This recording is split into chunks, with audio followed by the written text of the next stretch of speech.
Section 1 of The Art of Money Getting, or Golden Rules for Making Money, by P.T. Barnum. In the United States, where we have more land than people, it is not at all difficult for persons in good health to make money. In this comparatively new field there are so many avenues of success open, so many vocations which are not crowded, that any person of either sex who is willing, at least for the time being, to engage in any respectable occupation that offers, may find lucrative employment. Those who really desire to attain an independence have only to set their minds upon it and adopt the proper means, as they do in regard to any other object which they wish to accomplish, and the thing is easily done. But however easy it may be found to make money, I have no doubt many of my hearers will agree it is the most difficult thing in the world to keep it. The road to wealth is, as Dr. Franklin truly says, as plain as the road to the mill. It consists simply in expending less than we earn. That seems to be a very simple problem. Mr. Micawber, one of those happy creations of the genial Dickens, puts the case in a strong light when he says that to have annual income of £20 per annum and spend £20 6d is to be the most miserable of men, whereas to have an income of only £20 and spend but £19 6d is to be the happiest of mortals. Many of my readers may say, "We understand this. This is economy, and we know economy is wealth. We know we can't eat our cake and keep it also." Yet I beg to say that perhaps more cases of failure arise from mistakes on this point than almost any other. The fact is, many people think they understand economy when they really do not. True economy is misapprehended, and people go through life without properly comprehending what that principle is. One says, "I have an income of so much, and here is my neighbour who has the same. Yet every year he gets something ahead and I fall short. Why is it? I know all about economy." He thinks he does, but he does not. There are men who think that economy consists in saving cheese parings and candle ends, in cutting off 2d from the laundress bill, and doing all sorts of little mean, dirty things. Economy is not meanness. The misfortune is also that this class of persons let their economy apply in only one direction. They fancy they are so wonderfully economical in saving a halfpenny when they ought to spend 2d that they think they can afford to squander in other directions.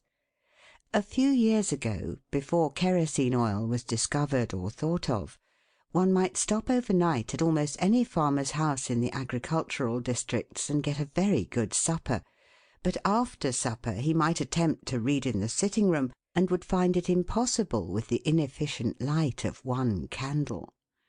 The hostess, seeing his dilemma, would say, "It is rather difficult to read here evenings. The proverb says, 'You must have a ship at sea in order to be able to burn 2 candles at once.' We never have an extra candle, except on extra occasions." These extra occasions occur, perhaps, twice a year. In this way the good woman saves $5, $6, or $10 in that time. But the information which might be derived from having the extra light would, of course, far outweigh a ton of candles. But the trouble does not end here.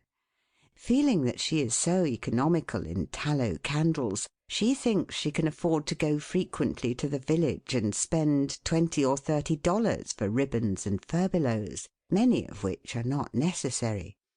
This false connote may frequently be seen in men of business, and in those instances it often runs to writing paper. You find good business men who save all the old envelopes and scraps, and would not tear a new sheet of paper, if they could avoid it, for the world. This is all very well.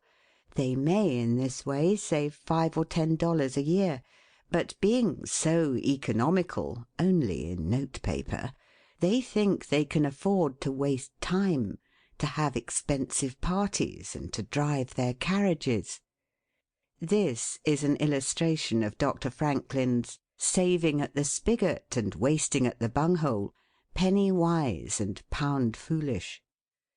Punch, in speaking of this one idea class of people, says they are like the man who bought a penny herring for his family's dinner and then hired a coach and four to take it home. I never knew a man to succeed by practising this kind of economy. True economy consists in always making the income exceed the outgo. Wear the old clothes a little longer if necessary. Dispense with the new pair of gloves. Mend the old dress. Live on plainer food if need be. So that under all circumstances, unless some unforeseen accident occurs, there will be a margin in favour of the income. A penny here and a dollar there, placed at interest, goes on accumulating, and in this way the desired result is attained. It requires some training, perhaps, to accomplish this economy, but when once used to it, you will find there is more satisfaction in rational saving than in irrational spending. Here is a recipe which I recommend. I have found it to work an excellent cure for extravagance, and especially for mistaken economy. When you find that you have no surplus at the end of the year, and yet have a good income, I advise you to take a few sheets of paper and form them into a book, and mark down every item of expenditure. Post it every day or week in 2 columns, one headed Necessaries, or even Comforts, and the other headed Luxuries, and you will find that the latter column will be double, treble, and frequently 10 times greater than the former. The real comforts of life cost but a small portion of what most of us can earn. Dr. Franklin says, quote, "It is the eyes of others and not our own eyes which ruin us. If all the world were blind except myself, I should not care for fine clothes or furniture." End quote. It is the fear of what Mrs. Grundy may say that keeps the noses of many worthy families to the grindstone. In America many persons like to repeat, "We are all free and equal," but it is a great mistake, in more senses than one. That we are born free and equal is a glorious truth in one sense. Yet we are not all born equally rich, and we never shall be. One may say, "There is a man who has an income of $50,000 per annum, while I have but $1,000. I knew that fellow when he was poor like myself. Now he is rich and thinks he is better than I am. I will show him that I am as good as he is. I will go and buy a horse and buggy. No, I cannot do that. But I will go and hire one and ride this afternoon on the same road that he does, and thus prove to him that I am as good as he is." My friend, you need not take that trouble. You can easily prove that you are as good as he is. You have only to behave as well as he does. But you cannot make anybody believe that you are as rich as he is. Besides, if you put on these airs, and waste your time and spend your money, your poor wife will be obliged to scrub her fingers off at home and buy her tea 2 ounces at a time, and everything else in proportion, in order that you may keep up appearances, and, after all, deceive nobody. On the other hand, Mrs. Smith may say that her next-door neighbour married Johnson for his money, and everybody says so. She has a nice $1,000 camel's hair shawl, and she will make Smith get her an imitation one, and she will sit in a pew right next to her neighbour in church, in order to prove that she is her equal. My good woman, you will not get ahead in the world if your vanity and envy thus take the lead. In this country, where we believe the majority ought to rule, we ignore that principle in regard to fashion, and let a handful of people calling themselves the aristocracy run up a false standard of perfection, and in endeavouring to rise to that standard we constantly keep ourselves poor, all the time digging away for the sake of outside appearances. How much wiser to be a law unto ourselves and say we will regulate our outgo by our income and lay up something for a rainy day. People ought to be as sensible on the subject of money getting as on any other subject. Like causes produces like effects. You cannot accumulate a fortune by taking the road that leads to poverty. It needs no prophet to tell us that those who live fully up to their means, without any thought of a reverse in this life, can never attain a pecuniary independence. Men and women accustomed to gratify every whim and caprice will find it hard at first to cut down their various unnecessary expenses, and will feel it a great self-denial to live in a smaller house than they have been accustomed to, with less expensive furniture, less company, less costly clothing, fewer servants, a less number of balls, parties, theatre-goings, carriage-ridings, pleasure excursions, cigar-smokings, liquor-drinkings, and other extravagances. But after all, if they will try the plan of laying by a nest-egg, or in other words, a small sum of money at interest or judiciously invested in land, they will be surprised at the pleasure to be derived from constantly adding to their little pile, as well as from all the economical habits which are engendered by this course. The old suit of clothes and the old bonnet and dress will answer for another season. The Croton or spring water taste better than champagne. A cold bath and a brisk walk will prove more exhilarating than a ride in the finest coach. A social chat, an evening's reading in the family circle, or an hour's play of hunt the slipper and blind man's buff will be far more pleasant than a $50 or $500 party, when the reflection on the difference in cost is indulged in by those who begin to know the pleasures of saving.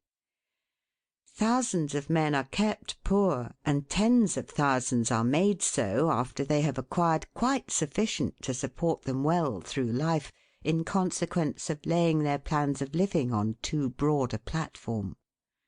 Some families expend $20,000 per annum, and some much more, and would scarcely know how to live on less, while others secure more solid enjoyment frequently on a 20th part of that amount. Prosperity is a more severe ordeal than adversity, especially sudden prosperity. Easy come, easy go is an old and true proverb. A spirit of pride and vanity, when permitted to have full sway, is the undying cankerworm which gnaws the very vitals of a man's worldly possessions, let them be small or great, hundreds or millions. Many persons, as they begin to prosper, immediately expand their ideas and commence expending for luxuries, until in a short time their expenses swallow up their income, and they become ruined in their ridiculous attempts to keep up appearances and make a sensation. I know a gentleman of fortune who says that, when he first began to prosper, his wife would have a new and elegant sofa. "That sofa," he says, "cost me $30,000. When the sofa reached the house, it was found necessary to get chairs to match, then sideboards, carpets, and tables to correspond with them, and so on through the entire stock of furniture, when at last it was found that the house itself was quite too small and old-fashioned for the furniture, and a new one was built to correspond with the new purchases. Thus," added my friend, "summing up an outlay of $30,000 caused by that single sofa, and saddling on me in the shape of servants, equipage, and the necessary expenses attendant upon keeping up a fine establishment, a yearly outlay of $11,000, and a tight pinch at that; whereas 10 years ago we lived with much more real comfort, because with much less care, on as many hundreds. The truth is," he continued, "that sofa would have brought me to inevitable bankruptcy had not a most unexampled title to prosperity kept me above it, and had I not checked the natural desire to cut a dash." The foundation of success in life is good health. That is the substratum fortune. It is also the basis of happiness. A person cannot accumulate a fortune very well when he is sick. He has no ambition, no incentive, no force. Of course, there are those who have bad health and cannot help it. You cannot expect that such persons can accumulate wealth. But there are a great many in poor health who need not be so. If, then, sound health is the foundation of success and happiness in life, how important it is that we should study the laws of health, which is but another expression for the laws of nature. The nearer we keep to the laws of nature, the nearer we are to good health. And yet how many persons there are who pay no attention to natural laws, but absolutely transgress them, even against their own natural inclination. We ought to know that the sin of ignorance is never winked at in regard to the violation of nature's laws. Their infraction always brings the penalty. A child may thrust its finger into the flames without knowing it will burn, and so suffers. Repentance, even, will not stop the smart. Many of our ancestors knew very little about the principle of ventilation. They did not know much about oxygen, whatever other gin they might have been acquainted with, and consequently they built their houses with little 7 by 9 feet bedrooms, and these good old pious Puritans would lock themselves up in one of these cells, say their prayers, and go to bed. In the morning they would devoutly return thanks for the preservation of their lives during the night, and nobody had better reason to be thankful. Probably some big crack in the window or in the door let in a little fresh air and thus saved them. Many persons knowingly violate the laws of nature against their better impulses for the sake of fashion. For instance, there is one thing that nothing living except a vile worm ever naturally loved, and that is tobacco. Yet how many persons there are who deliberately train an unnatural appetite, and overcome this implanted aversion for tobacco to such a degree that they get to love it. They have got hold of a poisonous, filthy weed, or rather that takes a firm hold of them.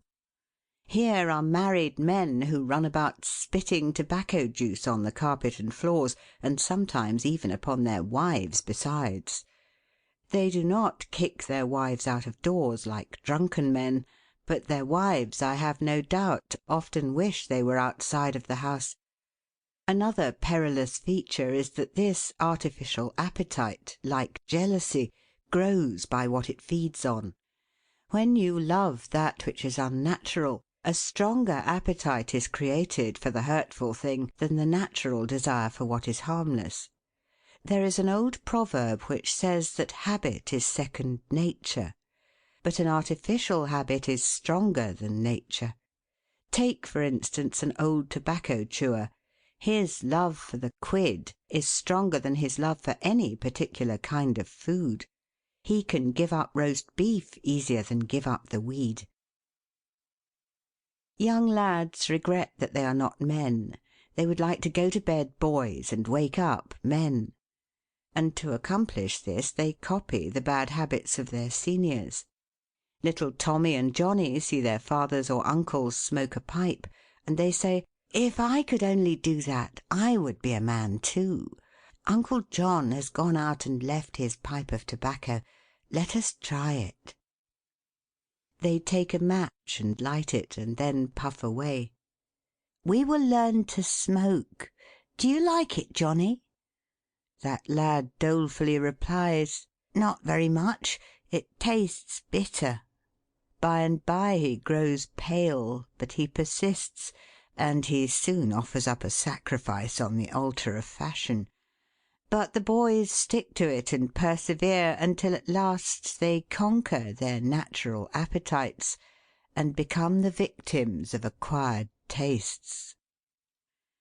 I speak by the book, for I have noticed its effects on myself, having gone so far as to smoke 10 or 15 cigars a day, although I have not used the weed during the last 14 years, and never shall again.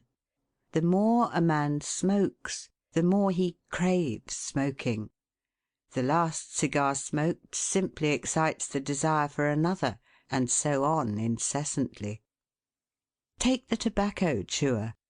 In the morning, when he gets up, he puts a quid in his mouth and keeps it there all day, never taking it out except to exchange it for a fresh one, or when he is going to eat. Oh yes, at intervals during the day and evening, many a chewer takes out the quid and holds it in his hand long enough to take a drink, and then pop it goes back again. This simply proves that the appetite for rum is even stronger than that for tobacco. When the tobacco chewer goes to your country seat and you show him your grapery and fruit house and the beauties of your garden, when you offer him some fresh ripe fruit and say, "My friend, I have got here the most delicious apples and pears and peaches and apricots. I have imported them from Spain, France, and Italy. Just see those luscious grapes. There is nothing more delicious nor more healthy than ripe fruit. So help yourself. I want to see you delight yourself with these things." He will roll the dear quid under his tongue and answer, "No, I thank you, I have got tobacco in my mouth." His palate has become narcotized by the noxious weed, and he has lost in a great measure the delicate and enviable taste for fruits. This shows what expensive, useless, and injurious habits men will get into. I speak from experience. I have smoked until I trembled like an aspen leaf, the blood rushed to my head, and I had a palpitation of the heart which I thought was heart disease, till I was almost killed with fright. When I consulted my physician, he said, "Break off tobacco using." I was not only injuring my health and spending a great deal of money, but I was setting a bad example. I obeyed his counsel. No young man in the world ever looked so beautiful as he thought he did behind a 15-cent cigar or a meerschaum. These remarks apply with tenfold force to the use of intoxicating drinks. To make money requires a clear brain. A man has got to see that 2 and 2 make 4. He must lay all his plans with reflection and forethought, and closely examine all the details and the ins and outs of business. As no man can succeed in business unless he has a brain to enable him to lay his plans, and reason to guide him in their execution, so no matter how bountifully a man may be blessed with intelligence, if the brain is muddled and his judgment warped by intoxicating drinks, it is impossible for him to carry on business successfully. How many good opportunities have passed, never to return, while a man was sipping a social glass with his friend? How many foolish bargains have been made under the influence of the nervine, which temporarily makes its victim think he is rich? How many important chances have been put off until to-morrow, and then for ever, because the wine cup has thrown the system into a state of lassitude, neutralizing the energies so essential to success in business. Verily, wine is a mocker. The use of intoxicating drinks as a beverage is as much an infatuation as is the smoking of opium by the Chinese, and the former is quite as destructive to the success of the business man as the latter. It is an unmitigated evil, utterly indefensible in the light of philosophy, religion, or good sense. It is the parent of nearly every other evil in our country. End of section 1.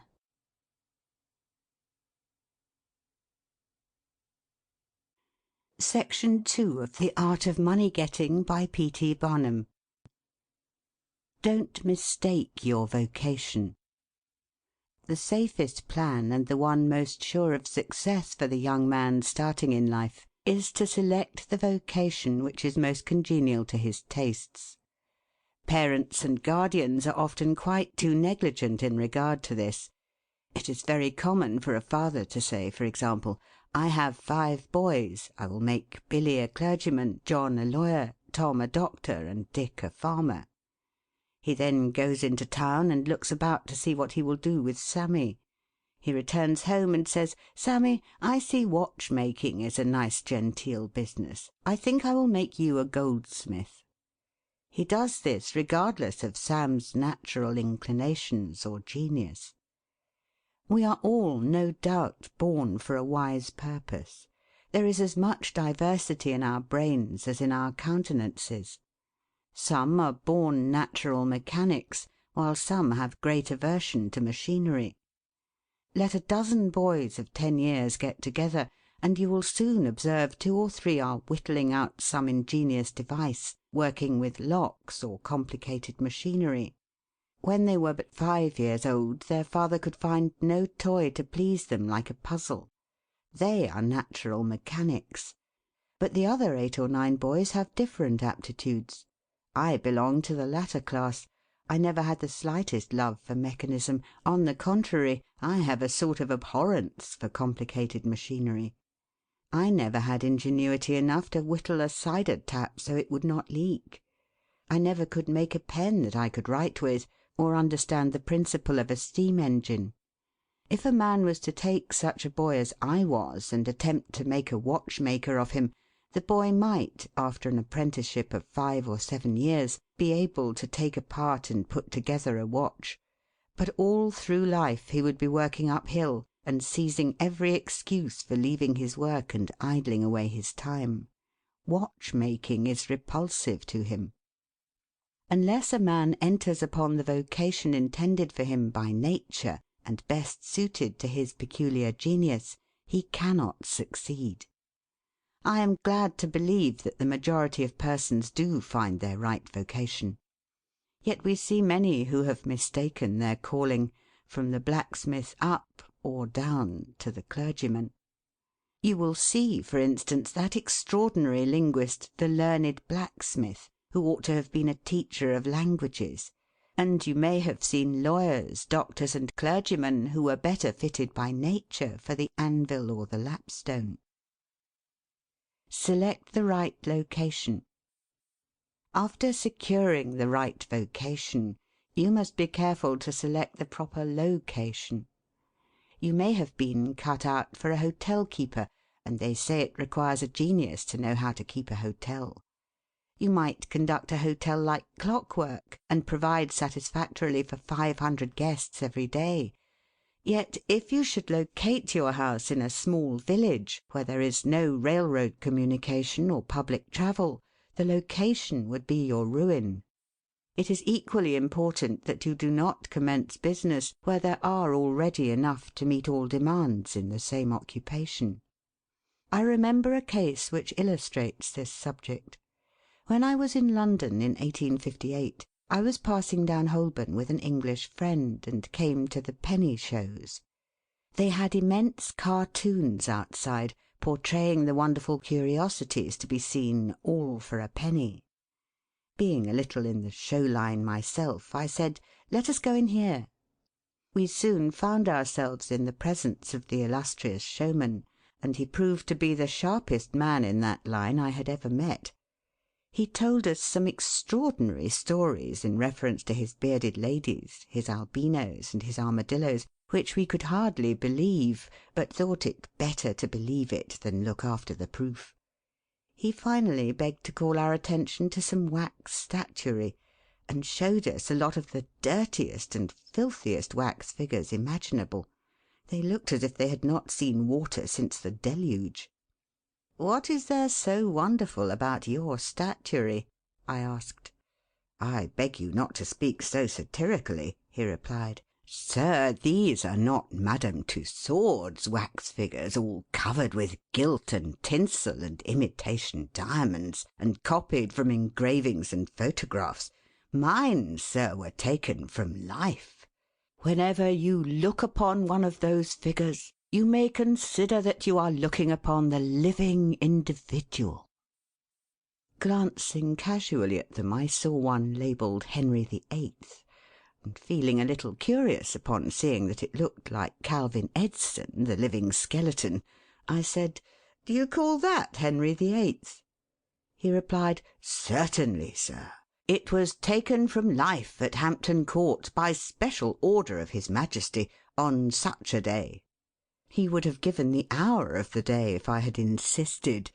I said, "Everybody knows that Henry VIII was a great stout old king, and that figure is lean and lank. What do you say to that?" "Why," he replied, "you would be lean and lank yourself if you sat there as long as he has." There was no resisting such arguments. I said to my English friend, "Let us go out. Do not tell him who I am. I show the white feather. He beats me." He followed us to the door, and seeing the rabble in the street, he called out, "Ladies and gentlemen, I beg to draw your attention to the respectable character of my visitors," pointing to us as we walked away. I called upon him a couple of days afterwards, told him who I was, and said, "My friend, you are an excellent showman, but you have selected a bad location." He replied, "This is true, sir. I feel that all my talents are thrown away. But what can I do?" "You can go to America," I replied. "You can give full play to your faculties over there. You will find plenty of elbow room in America. I will engage you for 2 years. After that you'll be able to go on your own account." He accepted my offer, and remained 2 years in my New York museum. He then went to New Orleans, and carried on a travelling show business during the summer. To-day he is worth $60,000, simply because he selected the right vocation, and also secured the proper location. The old proverb says, 3 removes are as bad as a fire. But when a man is in the fire, it matters but little how soon or how often he removes. Avoid debt. Young men starting in life should avoid running into debt. There is scarcely anything that drags a person down like debt. It is a slavish position to get in, yet we find many a young man hardly out of his teens running in debt. He meets a chum and says, "Look at this, I have got trusted for a new suit of clothes." He seems to look upon the clothes as so much given to him. Well, it frequently is so, but if he succeeds in paying and then gets trusted again, he is adopting a habit which will keep him in poverty through life. Debt robs a man of his self-respect and makes him almost despise himself. Grunting and groaning and working for what he has eaten up or worn out, and now, when he is called upon to pay up, he has nothing to show for his money, this is properly termed working for a dead horse. I do not speak of merchants buying and selling on credit, or of those who buy on credit in order to turn the purchase to a profit. The old Quaker said to his farmer son, "John, never get trusted. But if thee gets trusted for anything, let it be for manure, because that will help thee pay it back again." Mr. Beecher advised young men to get in debt if they could to a small amount in the purchase of land in the country districts. If a young man, he says, will only get in debt for some land and then get married, these 2 things will keep him straight, or nothing will. This may be safe to a limited extent, but getting in debt for what you eat and drink and wear is to be avoided. Some families have a foolish habit of getting credit at the stores, and thus frequently purchase many things which might have been dispensed with. It is all very well to say, "I have got trusted for 60 days, and if I don't have the money the creditor will think nothing about it." There is no class of people in the world who have such good memories as creditors. When the 60 days run out, you will have to pay. If you do not pay, you will break your promise, and probably resort to a falsehood. You may make some excuse or get in debt elsewhere to pay it, but that only involves you the deeper. A good-looking, lazy young fellow was the apprentice boy Horatio. His employer said, "Horatio, did you ever see a snail?" "I think I have," he drawled out. "You must have met him then, for I'm sure you never overtook one," said the boss. Your creditor will meet you or overtake you and say, "Now, my young friend, you agreed to pay me. You have not done it. You must give me your note." You give the note on interest, and it commences working against you. It is a dead horse. The creditor goes to bed at night and wakes up in the morning better off than when he retired to bed, because his interest has increased during the night, but you grow poorer while you are sleeping, for the interest is accumulating against you. Money is in some respects like fire. It is a very excellent servant, but a terrible master. When you have it mastering you, when interest is constantly piling up against you, it will keep you down in the worst kind of slavery. But let money work for you, and you have the most devoted servant in the world. It is no eye servant. There is nothing animate or inanimate that will work so faithfully as money when placed at interest, well secured. It works night and day, and in wet or dry weather. I was born in the Blue Law State of Connecticut, where the old Puritans had laws so rigid that it was said they fined a man for kissing his wife on Sunday. Yet these rich old Puritans would have thousands of dollars at interest, and on Saturday night would be worth a certain amount. On Sunday they would go to church and perform all the duties of a Christian. On waking up on Monday morning, they would find themselves considerably richer than the Saturday night previous, simply because their money placed at interest had worked faithfully for them all day Sunday, according to law. Do not let it work against you. If you do, there is no chance for success in life so far as money is concerned. John Randolph, the eccentric Virginian, once exclaimed in Congress, "Mr. Speaker, I have discovered the philosopher's stone. Pay as you go." This is indeed nearer to the philosopher's stone than any alchemist has ever yet arrived. Persevere. When a man is in the right path, he must persevere. I speak of this because there are some persons who are born tired, naturally lazy, and possessing no self-reliance and no perseverance. But they can cultivate these qualities, as Davy Crockett said, "This thing remember when I am dead, be sure you are right, then go ahead." It is this go-aheaditiveness, this determination not to let the horrors or the blues take possession of you so as to make you relax your energies in the struggle for independence, which you must cultivate. How many have almost reached the goal of their ambition, but, losing faith in themselves, have relaxed their energies, and the golden prize has been lost for ever. It is, no doubt, often true, as Shakespeare says, "There is a tide in the affairs of men, which, taken at the flood, leads on to fortune." If you hesitate, some bolder hand will stretch out before you and get the prize.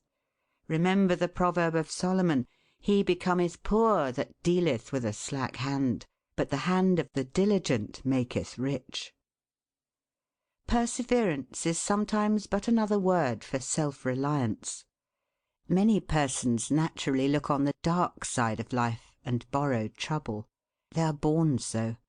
Then they ask for advice, and they will be governed by one wind and blown by another, and cannot rely upon themselves. Until you can get so that you can rely upon yourself, you need not expect to succeed. I have known men personally who have met with pecuniary reverses and absolutely committed suicide because they thought they could never overcome their misfortune. But I have known others who have met more serious financial difficulties, and have bridged them over by simple perseverance, aided by a firm belief that they were doing justly and that Providence would overcome evil with good. You will see this illustrated in any sphere of life. Take two generals, both understand military tactics, both educated at West Point, if you please, both equally gifted. Yet one having this principle of perseverance, and the other lacking it, the former will succeed in his profession, while the latter will fail. One may hear the cry, "The enemy are coming, and they have got cannon." "Got cannon?" says the hesitating general. "Yes." "Then halt every man." He wants time to reflect. His hesitation is his ruin. The enemy passes unmolested or overwhelms him, while on the other hand the general of pluck, perseverance, and self-reliance goes into battle with a will, and amid the clash of arms, the booming of cannon, the shrieks of the wounded, and the moans of the dying, you will see this man persevering, going on, cutting and slashing his way through with unwavering determination, inspiring his soldiers to deeds of fortitude, valour, and triumph. Whatever you do, do it with all your might. Work at it, if necessary, early and late, in season and out of season, not leaving a stone unturned, and never deferring for a single hour that which can be done just as well now. The old proverb is full of truth and meaning. Whatever is worth doing at all is worth doing well. Many a man acquires a fortune by doing his business thoroughly, while his neighbour remains poor for life because he only half does it. Ambition, energy, industry, perseverance are indispensable requisites for success in business. Fortune always favours the brave, and never helps a man who does not help himself. It won't do to spend your time like Mr. Micawber in waiting for something to turn up. To such men one of two things usually turns up: the poorhouse or the jail. For idleness breeds bad habits and clothes a man in rags. The poor spendthrift vagabond said to a rich man, "I have discovered there is money enough in the world for all of us, if it was equally divided. This must be done, and we shall all be happy together." "But," was the response, "if everybody was like you, it would be spent in 2 months, and what would you do then?" "Oh, divide again. Keep dividing, of course." I was recently reading in a London paper an account of a like philosophic pauper who was kicked out of a cheap boarding-house because he could not pay his bill, but he had a roll of papers sticking out of his coat pocket which, upon examination, proved to be his plan for paying off the national debt of England without the aid of a penny. People have got to do as Cromwell said: not only trust in Providence, but keep the powder dry. Do your part of the work, or you cannot succeed. Mahomet one night, while encamping in the desert, overheard one of his fatigued followers remark, "I will loose my camel and trust it to God." "No, no, not so," said the Prophet. "Tie thy camel and trust it to God." Do all you can for yourselves, and then trust to Providence or luck, or whatever you please to call it, for the rest. Depend upon your own personal exertions. The eye of the employer is often worth more than the hands of a dozen employees. In the nature of things, an agent cannot be so faithful to his employer as to himself. Many who are employers will call to mind instances where the best employees have overlooked important points which could not have escaped their own observation as a proprietor. No man has a right to expect to succeed in life unless he understands his business, and nobody can understand his business thoroughly unless he learns it by personal application and experience. A man may be a manufacturer. He has got to learn the many details of his business personally. he will learn something every day, and he will find he will make mistakes nearly every day, and these very mistakes are helps to him in the way of experiences, if he but heeds them. He will be like the Yankee tin pedlar, who, having been cheated as to quality in the purchase of his merchandise, said, "All right, there's a little information to be gained every day. I will never be cheated in that way again." Thus a man buys his experience, and it is the best kind if not purchased at too dear a rate. I hold that every man should, like Cuvier, the French naturalist, thoroughly know his business. So proficient was he in the study of natural history that you might bring to him the bone or even a section of a bone of an animal which he had never seen described, and, reasoning from analogy, he would be able to draw a picture of the object from which the bone had been taken. On one occasion his students attempted to deceive him. They rolled one of their number in a cow skin and put him under the professor's table as a new specimen. When the philosopher came into the room, some of the students asked him what animal it was. Suddenly the animal said, "I am the devil, and I am going to eat you."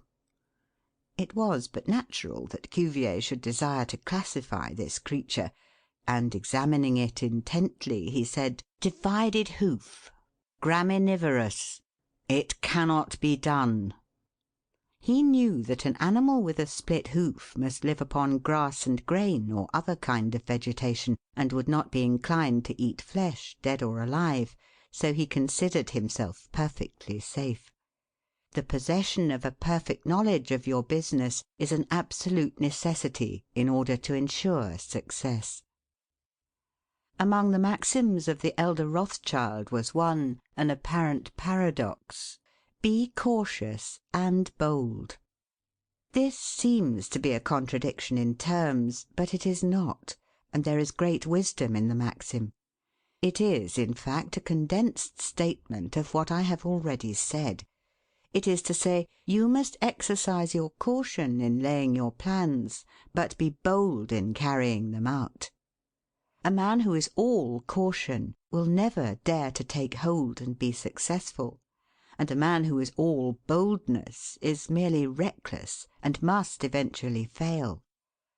A man may go on 'Change and make $50,000 or $100,000 in speculating in stocks at a single operation, but if he has simple boldness without caution, it is mere chance, and what he gains to-day he will lose to-morrow. You must have both the caution and the boldness to ensure success. The Rothschilds have another maxim: never have anything to do with an unlucky man or place.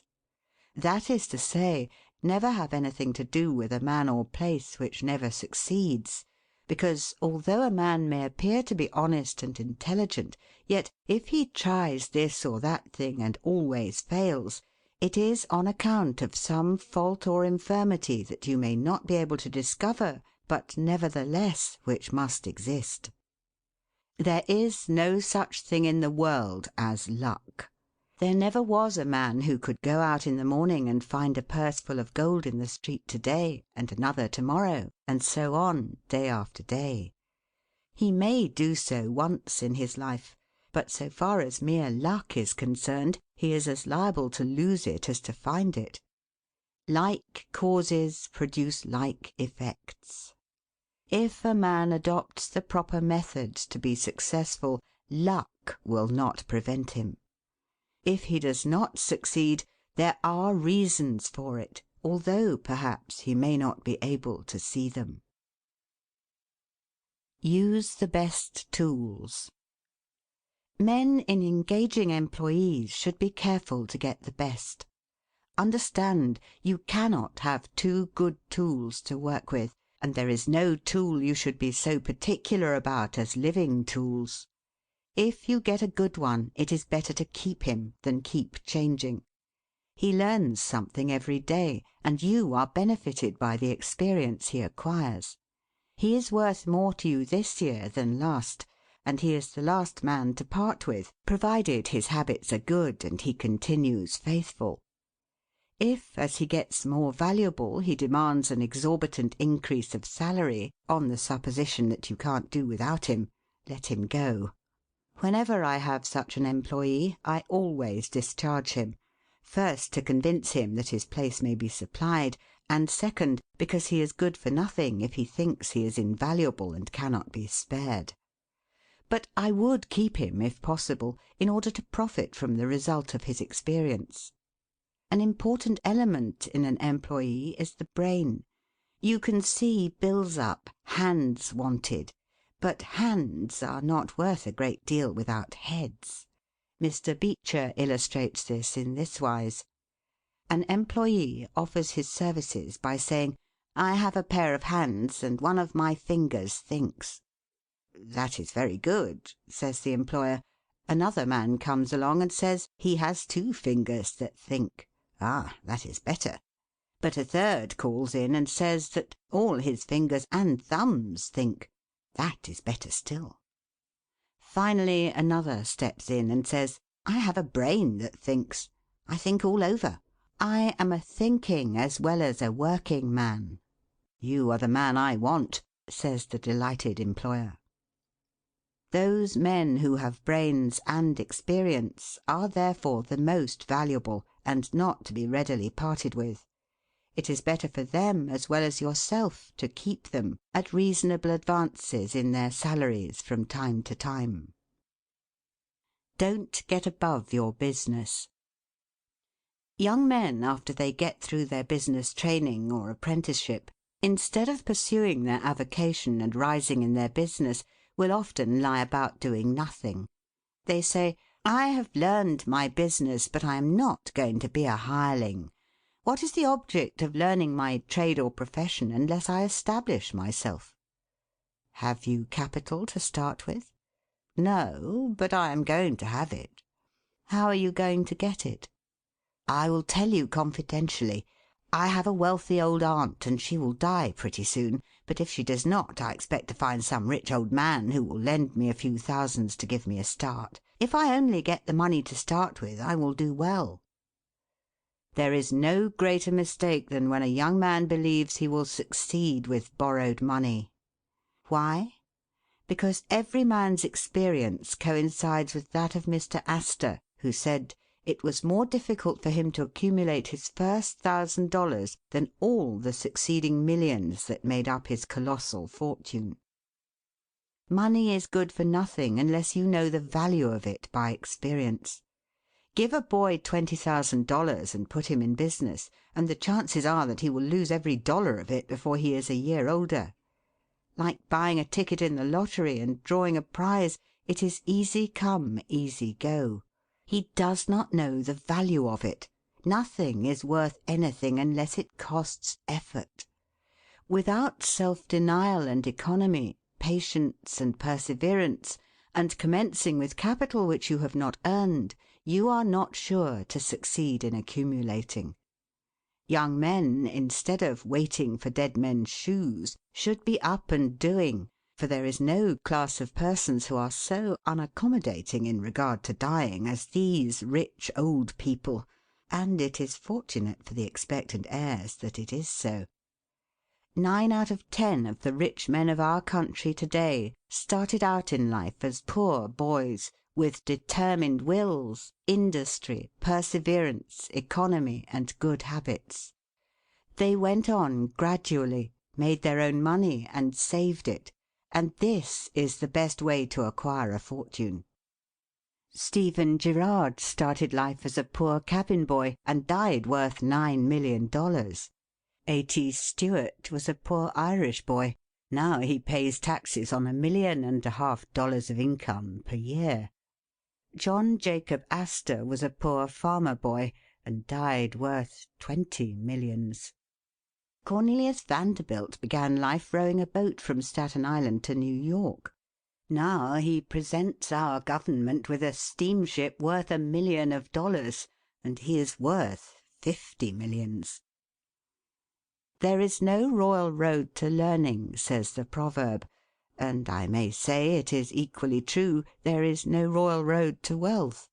But I think there is a royal road to both. The road to learning is a royal one. The road that enables the student to expand his intellect and add every day to his stock of knowledge, until, in the pleasant process of intellectual growth, he is able to solve the most profound problems, to count the stars, to analyze every atom of the globe, and to measure the firmament. This is a regal highway, and it is the only road worth travelling. So in regard to wealth. Go on in confidence, study the rules, and, above all things, study human nature. For the proper study of mankind is man. And you will find that while expanding the intellect and the muscles, your enlarged experience will enable you every day to accumulate more and more principle, which will increase itself by interest and otherwise, until you arrive at a state of independence. You will find, as a general thing, that the poor boys get rich and the rich boys get poor. For instance, a rich man at his decease leaves a large estate to his family. His eldest sons, who have helped him earn his fortune, know by experience the value of money, and they take their inheritance and add to it. The separate portions of the young children are placed at interest, and the little fellows are patted on the head and told a dozen times a day, "You are rich. You will never have to work. You can always have whatever you wish, for you were born with a golden spoon in your mouth." The young heir soon finds out what that means. He has the finest dresses and playthings. He is crammed with sugar candies and almost killed with kindness, and he passes from school to school, petted and flattered. He becomes arrogant and self-conceited, abuses his teachers, and carries everything with a high hand. He knows nothing of the real value of money, having never earned any, but he knows all about the golden spoon business. At college he invites his poor fellow-students to his room, where he wines and dines them. He is cajoled and caressed, and called a glorious good fellow because he is so lavish of his money. He gives his game suppers, drives his fast horses, invites his chums to fêtes and parties, determined to have lots of good times. He spends the night in frolics and debauchery, and leads off his companions with the familiar song, "We won't go home till morning." He gets them to join him in pulling down signs, taking gates from their hinges and throwing them into backyards and horse-ponds. If the police arrest them, he knocks them down, is taken to the lock-up, and joyfully foots the bills. "Ha, my boys," he cries, "what is the use of being rich if you can't enjoy yourself?" He might more truly say, if you can't make a fool of yourself. But he is fast, hates slow things, and don't see it. Young men loaded down with other people's money are almost sure to lose all they inherit, and they acquire all sorts of bad habits which in the majority of cases ruin them in health, purse, and character. In this country one generation follows another, and the poor of to-day are rich in the next generation, or the third. Their experience leads them on, and they become rich, and they leave vast riches to their young children. These children, having been reared in luxury, are inexperienced and get poor. And after long experience another generation comes on and gathers up riches again in turn. And thus history repeats itself, and happy is he who by listening to the experience of others avoids the rocks and shoals on which so many have been wrecked. In England the business makes the man. If a man in that country is a mechanic or working man, he is not recognised as a gentleman. On the occasion of my first appearance before Queen Victoria, the Duke of Wellington asked me what sphere in life General Tom Thumb's parents were in. "His father is a carpenter," I replied. "Oh, I had heard he was a gentleman," was the response of his Grace. In this republican country the man makes the business. No matter whether he is a blacksmith, a shoemaker, a farmer, banker, or lawyer, So long as his business is legitimate, he may be a gentleman. So any legitimate business is a double blessing. It helps the man engaged in it, and also helps others. The farmer supports his own family, but he also benefits the merchant or mechanic who needs the products of his farm. The tailor not only makes a living by his trade, but he also benefits the farmer, the clergyman, and others who cannot make their own clothing.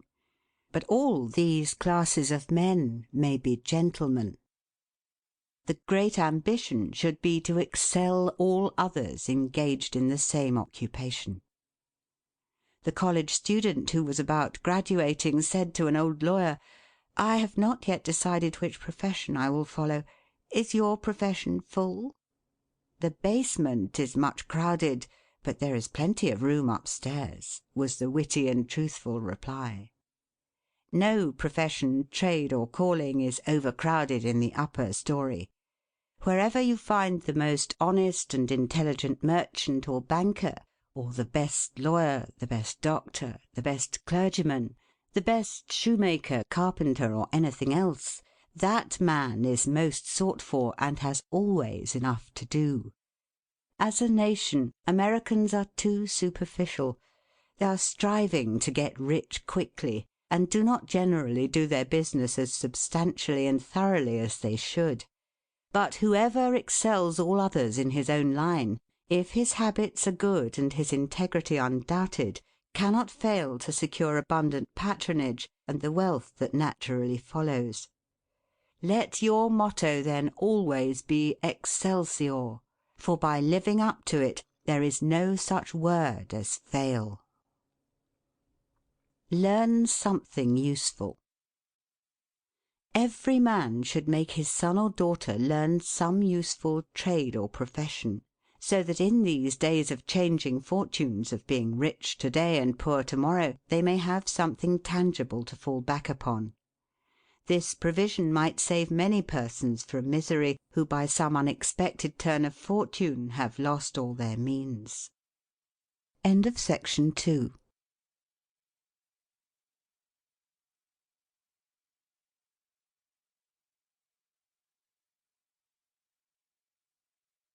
Section 3 of The Art of Money Getting by P.T. Barnum.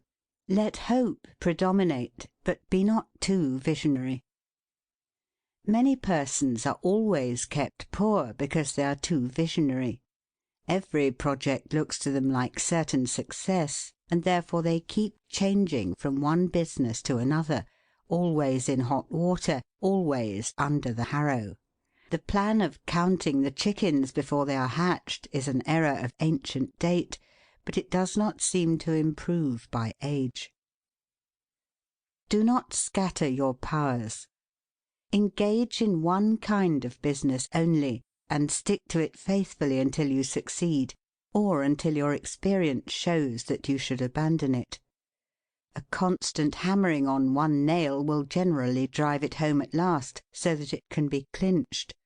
When a man's undivided attention is centred on one object, his mind will constantly be suggesting improvements of value, which would escape him if his brain was occupied by a dozen different subjects at once. Many a fortune has slipped through a man's fingers because he was engaged in too many occupations at a time. There is good sense in the old caution against having too many irons in the fire at once. Be systematic. Men should be systematic in their business. A person who does business by rule, having a time and place for everything, doing his work promptly, will accomplish twice as much and with half the trouble of him who does it carelessly and slipshod. By introducing system into all your transactions, doing one thing at a time, always meeting appointments with punctuality, you find leisure for pastime and recreation, whereas the man who only half does one thing and then turns to something else and half does that, will have his business at loose ends, and will never know when his day's work is done, for it never will be done. Of course there is a limit to all these rules. We must try to preserve the happy medium, for there is such a thing as being too systematic. There are men and women, for instance, who put away things so carefully that they can never find them again. It is too much like the red tape formality at Washington and Mr. Dickens' Circumlocution Office, all theory and no result. When the Astor House was first started in New York City, it was undoubtedly the best hotel in the country. The proprietors had learned a good deal in Europe regarding hotels, and the landlords were proud of the rigid system which pervaded every department of their great establishment. When 12 o'clock at night had arrived and there were a number of guests around, one of the proprietors would say, "Touch that bell, John," and in 2 minutes 60 servants, with a water bucket in each hand, would present themselves in the hall. "This," said the landlord, addressing his guests, "is our fire bell. It will show you we are quite safe here. We do everything systematically." This was before the Croton water was introduced into the city. But they sometimes carried their system too far. On one occasion, when the hotel was thronged with guests, one of the waiters was suddenly indisposed, and although there were 50 waiters in the hotel, the landlord thought he must have his full complement or his system would be interfered with. Just before dinner time he rushed downstairs and said, "There must be another waiter. I am 1 waiter short. What can I do?" He happened to see Boots, the Irishman. "Pat," said he, "wash your hands and face. Take that white apron and come into the dining room in 5 minutes." Presently Pat appeared as required, and the proprietor said, "Now, Pat, you must stand behind these 2 chairs and wait on the gentleman who will occupy them. Did you ever act as a waiter?" "I know all about it, sure, but I never did it." Like the Irish pilot, on one occasion when the captain, thinking he was considerably out of his course, asked, "Are you certain you understand what you are doing?" Pat replied, "Sure, and I knows every rock in the channel." That moment, bang thumped the vessel against a rock. "Ah, bejabers, and that is one of 'em," continued the pilot. But to return to the dining room. "Pat," said the landlord, "here we do everything systematically. You must first give the gentlemen each a plate of soup, and when they finish that, ask them what they will have next." Pat replied, "Ah, and I understand perfectly the virtues of system." Very soon in came the guests. The plates of soup were placed before them. One of Pat's 2 gentlemen ate his soup. The other did not care for it. He said, "Waiter, take this plate away and bring me some fish." Pat looked at the untasted plate of soup, and remembering the injunctions of the landlord in regard to system, replied, "Not till ye have ate your soup." Of course that was carrying system entirely too far. Read the newspapers. Always take a trustworthy newspaper, and thus keep thoroughly posted in regard to the transactions of the world. He who is without a newspaper is cut off from his species. In these days of telegraphs and steam, many important inventions and improvements in every branch of trade are being made, and he who don't consult the newspapers will soon find himself and his business left out in the cold. Beware of outside operations. We sometimes see men who have obtained fortunes suddenly become poor.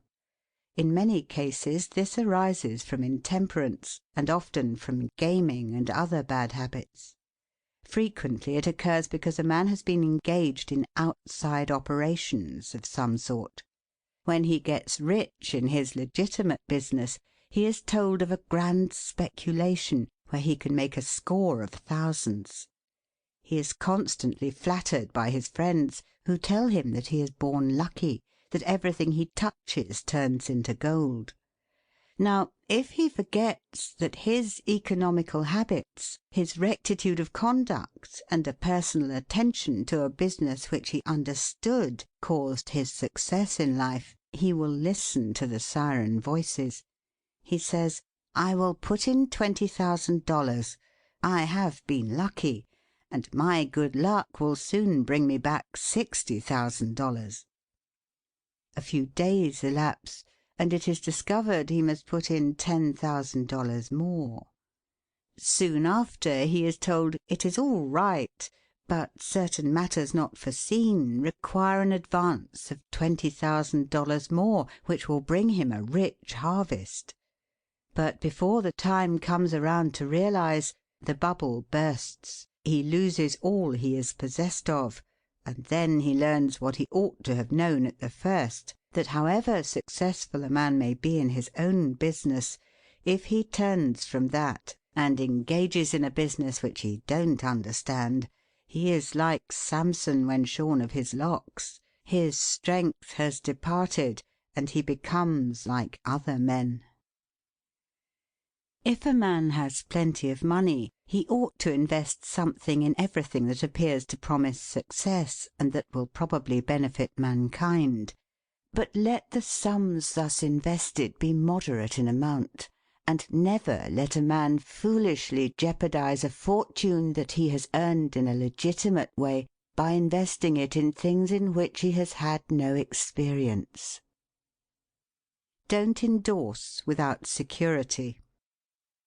I hold that no man ought ever to endorse a note or become security for any man, be it his father or brother, to a greater extent than he can afford to lose and care nothing about, without taking good security. Here is a man that is worth $20,000. He is doing a thriving manufacturing or mercantile trade. You are retired and living on your money. He comes to you and says, "You are aware that I am worth $20,000 and don't owe a dollar. If I had $5,000 in cash, I could purchase a particular lot of goods and double my money in a couple of months. Will you endorse my note for that amount?" You reflect that he is worth $20,000, and you incur no risk by endorsing his note. You like to accommodate him, and you lend your name without taking the precaution of getting security. Shortly after, he shows you the note with your endorsement cancelled, and tells you, probably truly, that he made the profit that he expected by the operation. You reflect that you have done a good action, and the thought makes you feel happy. By and by the same thing occurs again, and you do it again. You have already fixed the impression in your mind that it is perfectly safe to endorse his notes without security. But the trouble is, this man is getting money too easily. He has only to take your note to the bank, get it discounted, and take the cash. He gets money for the time being without effort, without inconvenience to himself. Now mark the result. He sees a chance for speculation outside of his business. A temporary investment of only $10,000 is required. It is sure to come back before a note at the bank would be due. He places a note for that amount before you. You sign it almost mechanically. Being firmly convinced that your friend is responsible and trustworthy, you endorse his notes as a matter of course. Unfortunately, the speculation does not come to a head quite so soon as was expected, and another $10,000 note must be discounted to take up the last one when due. Before this note matures, the speculation has proved an utter failure, and all the money is lost. Does the loser tell his friend, the endorser, that he has lost half of his fortune? Not at all.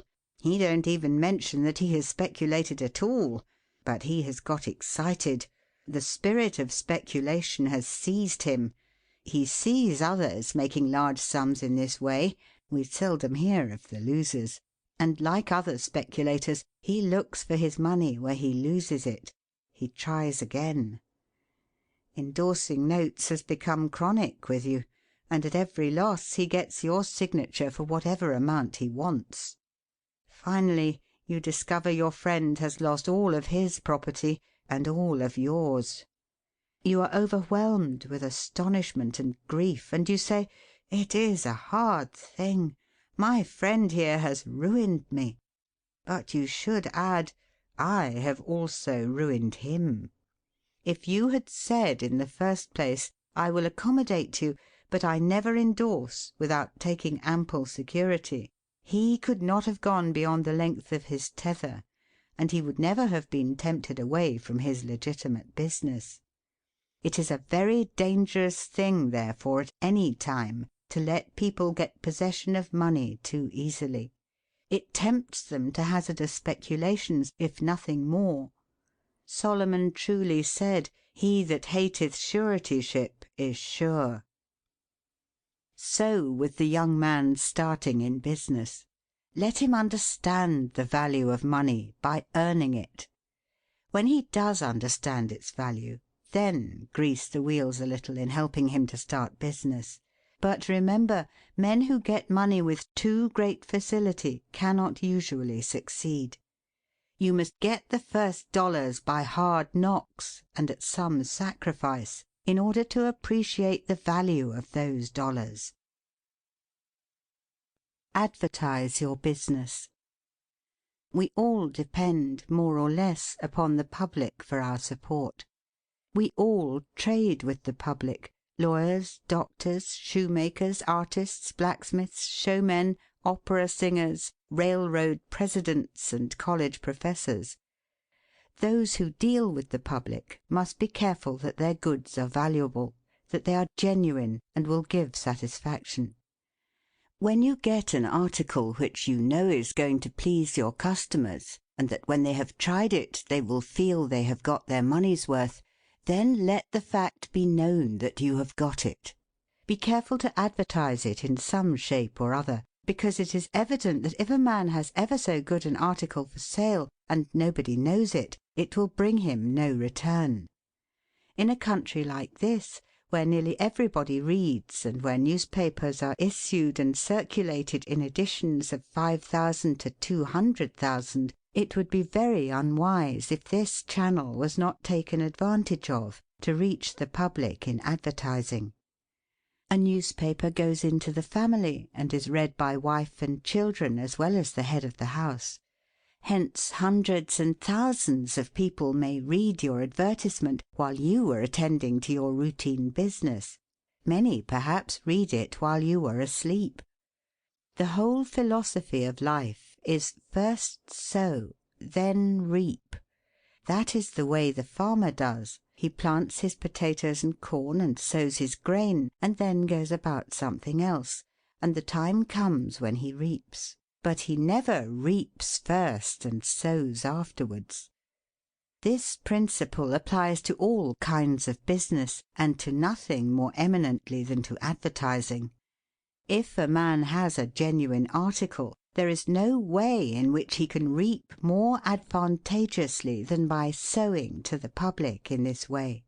He must, of course, have a really good article, and one which will please his customers.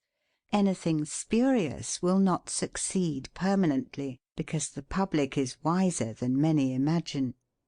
Men and women are selfish, and we all prefer purchasing where we can get the most for our money, and we try to find out where we can most surely do so. You may advertise a spurious article and induce many people to call and buy it once, but they will denounce you as an impostor and swindler, and your business will gradually die out and leave you poor. This is right. Few people can safely depend upon chance custom. You all need to have your customers return and purchase again. A man said to me, "I have tried advertising and did not succeed, yet I have a good article." I replied, "My friend, there may be exceptions to a general rule, but how do you advertise?" "I put it in a weekly newspaper 3 times and paid $1.50 for it." I replied, "Sir, advertising is like learning. A little is a dangerous thing." A French writer says that the reader of a newspaper does not see the first insertion of an ordinary advertisement. The second insertion he sees but does not read. The third insertion he reads. The fourth insertion he looks at the price. The fifth insertion he speaks of it to his wife. The sixth insertion he is ready to purchase. And the seventh insertion he purchases. Your object in advertising is to make the public understand what you have got to sell, and if you have not the pluck to keep advertising until you have imparted that information, all the money you have spent is lost. You are like the fellow who told the gentleman if he would give him 10 cents it would save him $1. "How can I help you so much with so small a sum?" asked the gentleman in surprise. "I started out this morning," hiccuped the fellow, "with the full determination to get drunk, and I have spent my only dollar to accomplish the object, and it has not quite done it. 10 cents worth more of whiskey would just do it, and in this manner I should save the dollar already expended." So a man who advertises at all must keep it up until the public know who and what he is, and what his business is, or else the money invested in advertising is lost.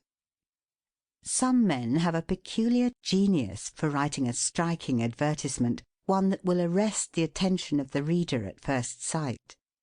This tact, of course, gives the advertiser a great advantage. Sometimes a man makes himself popular by an unique sign or a curious display in his window. Recently I observed a swing sign extending over the sidewalk in front of a store, on which was the inscription in plain letters, "Don't read the other side." Of course I did, and so did everybody else, and I learned that the man had made an independence by first attracting the public to his business in that way, and then using his customers well afterwards. Genin the hatter bought the first Jenny Lind ticket at auction for $225 because he knew it would be a good advertisement for him. "Who is the bidder?" said the auctioneer as he knocked down that ticket at Castle Garden. "Genin the hatter," was the response. Here were thousands of people from the Fifth Avenue and from distant cities in the highest stations in life. "Who is Genin the hatter?" they exclaimed. They had never heard of him before. The next morning the newspapers and telegraph had circulated the facts from Maine to Texas, and from 5 to 10 millions of people had read that the tickets sold at auction for Jenny Lind's first concert amounted to about $20,000, and that a single ticket was sold at $225 to Genin the hatter. Men throughout the country involuntarily took off their hats to see if they had a Genin hat on their heads. At a town in Iowa it was found that in the crowd around the post office there was one man who had a Genin hat, and he showed it in triumph, although it was worn out and not worth 2 cents. "Why," one man exclaimed, "you have a real Genin hat. What a lucky fellow you are." Another man said, "Hang on to that hat. It will be a valuable heirloom in your family." Still another man in the crowd, who seemed to envy the possessor of this good fortune, said, "Come, give us all a chance. Put it up at auction." He did so, and it was sold as a keepsake for $9.50. What was the consequence to Mr. Genin? He sold 10,000 extra hats per annum the first 6 years. 9/10 of the purchasers bought of him probably out of curiosity, and many of them, finding that he gave them an equivalent for their money, became his regular customers. This novel advertisement first struck their attention, and then, as he made a good article, they came again. Now I don't say that everybody should advertise as Mr. Genin did, but I say if a man has got goods for sale and he don't advertise them in some way, the chances are that some day the sheriff will do it for him. Nor do I say that everybody must advertise in a newspaper, or indeed use printer's ink at all. On the contrary, although that article is indispensable in the majority of cases, yet doctors and clergymen, and sometimes lawyers and some others, can more effectually reach the public in some other manner. But it is obvious they must be known in some way, else how could they be supported? Be polite and kind to your customers. Politeness and civility are the best capital ever invested in business. Large stores, gilt signs, flaming advertisements will all prove unavailing if you or your employees treat your patrons abruptly. The truth is, the more kind and liberal a man is, the more generous will be the patronage bestowed upon him. Like begets like. The man who gives the greatest amount of goods of a corresponding quality for the least sum, still reserving to himself a profit, will generally succeed best in the long run. This brings us to the golden rule. As ye would that men should do to you, do ye also to them. And they will do better by you than if you always treated them as if you wanted to get the most you could out of them for the least return. Men who drive sharp bargains with their customers, acting as if they never expected to see them again, will not be mistaken. They never will see them again as customers. People don't like to pay and get kicked also. One of the ushers in my museum once told me he intended to whip a man who was in the lecture room as soon as he came out. "What for?" I inquired. "Because he said I was no gentleman," replied the usher. "Never mind," I replied. "He pays for that, and you will not convince him you are a gentleman by whipping him. I cannot afford to lose a customer. If you whip him, he will never visit the museum again, and he will induce friends to go with him to other places of amusement instead of this, and thus, you see, I should be a serious loser." "But he insulted me," muttered the usher. "Exactly," I replied. "And if he owned the museum, and you had paid him for the privilege of visiting it, and he had then insulted you, there might be some reason in your resenting it. But in this instance he is the man who pays, while we receive, and you must therefore put up with his bad manners." My usher laughingly remarked that this was undoubtedly the true policy, but he added that he should not object to an increase of salary if he was expected to be abused in order to promote my interests. Be charitable. Of course men should be charitable, because it is a duty and a pleasure. But even as a matter of policy, if you possess no higher incentive, you will find that the liberal man will command patronage, while the sordid, uncharitable miser will be avoided. Solomon says, "There is that scattereth and yet increaseth, and there is that withholdeth more than meet, but it tendeth to poverty." Of course, the only true charity is that which is from the heart.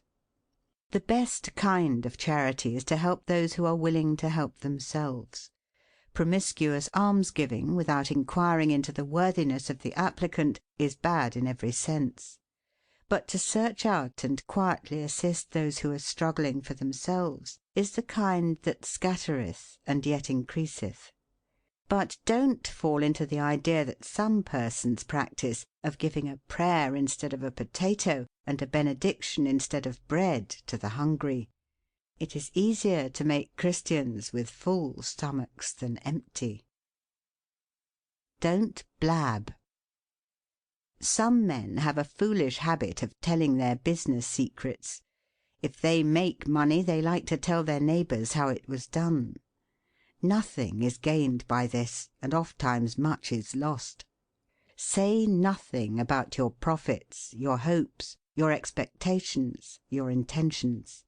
And this should apply to letters as well as to conversation. Goethe makes Mephistopheles say, "Never write a letter nor destroy one." Business men must write letters, but they should be careful what they put in them. If you are losing money, be specially cautious and not tell of it, or you will lose your reputation. Preserve your integrity. It is more precious than diamonds or rubies. The old miser said to his sons, "Get money. Get it honestly if you can, but get money." This advice was not only atrociously wicked, but it was the very essence of stupidity. It was as much as to say, if you find it difficult to obtain money honestly, you can easily get it dishonestly. Get it in that way.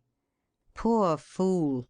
Not to know that the most difficult thing in life is to make money dishonestly. Not to know that our prisons are full of men who attempted to follow this advice. Not to understand that no man can be dishonest without soon being found out, and that when his lack of principle is discovered, nearly every avenue to success is closed against him for ever. The public very properly shun all whose integrity is doubted. No matter how polite and pleasant and accommodating a man may be, none of us dare to deal with him if we suspect false weights and measures. Strict honesty not only lies at the foundation of all success in life financially, but in every other respect. Uncompromising integrity of character is invaluable. It secures to its possessor a peace and joy which cannot be attained without it, which no amount of money, or houses and lands, can purchase. A man who is known to be strictly honest may be ever so poor, but he has the purses of all the community at his disposal, for all know that if he promises to return what he borrows, he will never disappoint them. As a mere matter of selfishness, therefore, if a man had no higher motive for being honest, all will find that the maxim of Dr. Franklin can never fail to be true, that honesty is the best policy. To get rich is not always equivalent to being successful. There are many rich poor men, while there are many others, honest and devout men and women, who have never possessed so much money as some rich persons squander in a week, but who are nevertheless really richer and happier than any man can ever be while he is a transgressor of the higher laws of his being. The inordinate love of money, no doubt, may be and is the root of all evil, but money itself, when properly used, is not only a handy thing to have in the house, but affords the gratification of blessing our race by enabling its possessor to enlarge the scope of human happiness and human influence. The desire for wealth is nearly universal, and none can say it is not laudable, provided the possessor of it accepts its responsibilities and uses it as a friend to humanity. The history of money-getting, which is commerce, is a history of civilization, and wherever trade has flourished most, there too have art and science produced the noblest fruits. In fact, as a general thing, money-getters are the benefactors of our race. To them, in a great measure, are we indebted for our institutions of learning and of art, our academies, colleges, and churches. It is no argument against the desire for, or the possession of wealth, to say that there are sometimes misers who hoard money only for the sake of hoarding, and who have no higher aspiration than to grasp everything which comes within their reach. As we have sometimes hypocrites in religion and demagogues in politics, so there are occasionally misers among money-getters. These, however, are only exceptions to the general rule.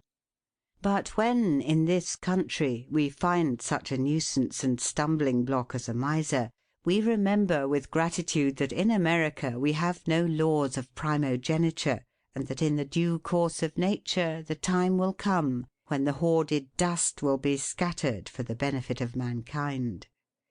To all men and women, therefore, do I conscientiously say, make money honestly and not otherwise, for Shakespeare has truly said, "He that wants money, means, and content, is without 3 good friends." End of The Art of Money Getting, or Golden Rules for Making Money, by P. T. Barnum. Read by Ruth Golding.